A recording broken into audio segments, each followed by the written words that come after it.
Good morning, George from California, talking about multiple sclerosis, many symptoms, and one of the ones we have is pain. And pain, it has very different presentations for different people.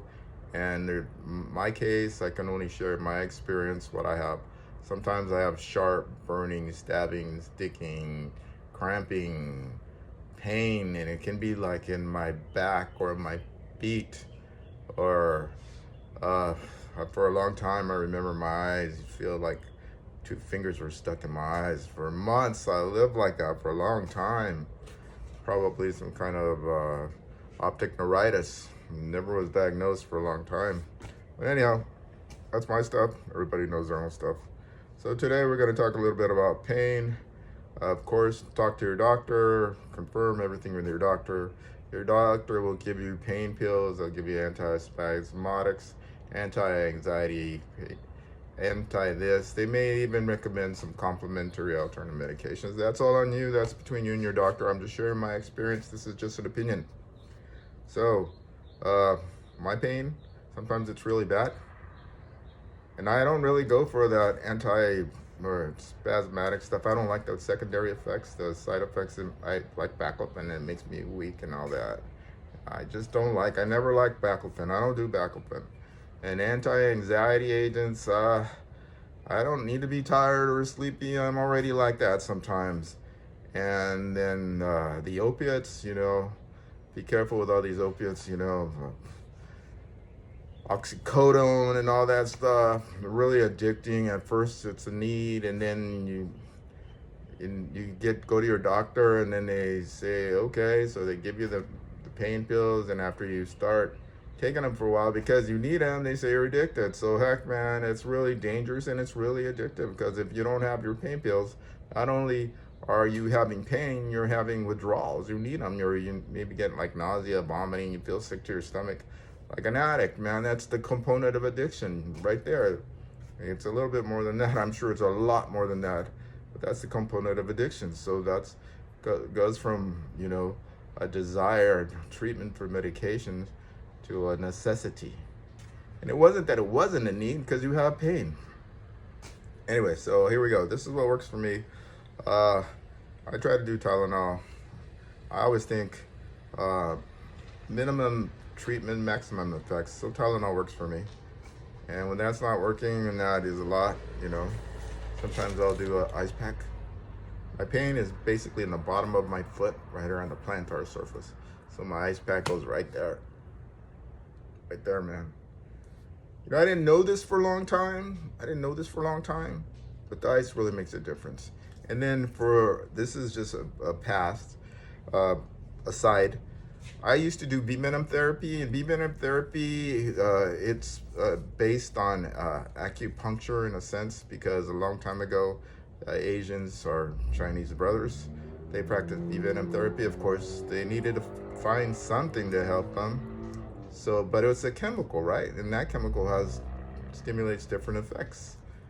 I always thought venom therapy, when I did it, was one of the first disease-modifying drugs, because it helped. Like, if I stung myself, it would relax the area. It would stick and burn, but then it would relax. And it wasn't like just one little spot. It was like all down my neck. I even tried my face a few times. My back. They say, do your kidneys, do this, Tried that anyway. So, going back to the ice, plantar surface on the bottom of my foot, it feels uncomfortable, but our body always seems to adapt. You get some kind of tolerance. But if that doesn't work for you, put a cool, damp cloth on it or something, and then work it slowly, so you start still getting the effects without feeling the burning effects from the ice, Figure that out for yourself, your stuff. And then going back to acupuncture, venom therapy, you can just go down your neck. You don't have to sting yourself with a bee. Just get your ice, go down on your neck.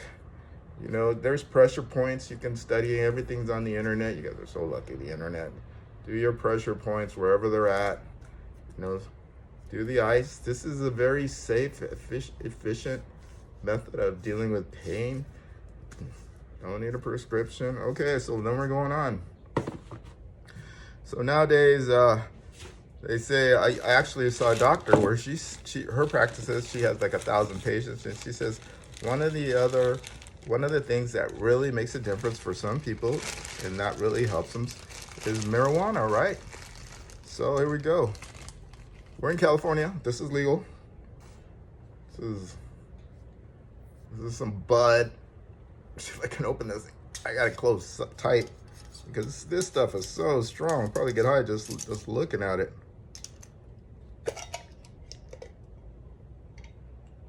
Whoa, check it out. That is some strong stuff. Now, to each his own. I'm not saying smoke marijuana. I don't know your pain. I don't know your circumstances. I'm just sharing my own private experience. So I tried this the other day, got my pipe, and it relaxed me. But I used to smoke pot when I was a kid, man. This is not news to me. But we used to smoke homegrown. It isn't this high-bred deluxe stuff that gets you high just looking at it. And I went swimming. I felt like I was not in the ocean because it's a little pool. But I felt like I was weightless, and it just detached me from everything, and it's just like a whole different experience. That's the THC, the high psychoactive effect in the marijuana, in the THC, right? So, but if this works for you, and you need it, and that's what you have found, that's on you. But I know from my experiences that you develop a tolerance, you get this real intimate relationship with your drug of choice, becomes like your best friend. It's always there, for not always there, but when you can get it, it's there. It makes you feel good most of the time when you get it. When you don't get it, you're hurting because you need some THC or whatever it is. So that's marijuana. My experience is that it relaxes my whole body. It makes me real peaceful, real calm. It has some psychoactive effects. I do listen to music. It's more intense. Affects your memory. Affected my memory for a long time. It's addictive. It took me a long time to finally quit smoking and stuff. Started when I was 14, finished when I was about 25. THC. So nowadays everything's about CBD, right? CBD. This is the gel. So the gel is cool too, because according to studies and in theory, this just has CBD. It doesn't have THC. THC has a psychoactive effects. So CBD specifically works on the pain receptors, and it would be localized, right? Not like a pain pill where you take it and it's systemic. It affects everything. The CBD. So again, I'll probably rub some on my foot. It helps.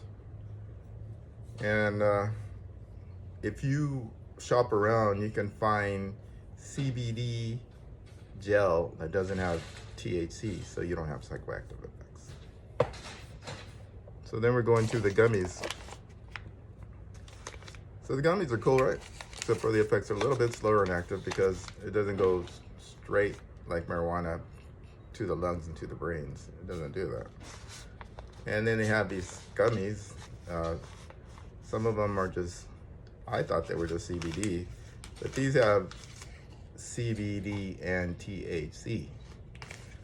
So again, you have some psychoactive effects. The thing about doing these drugs that affect our body, relax us, that affect our mind, space us out a little bit, or have psychoactive effects. I'm not saying hallucinating, but that's possible.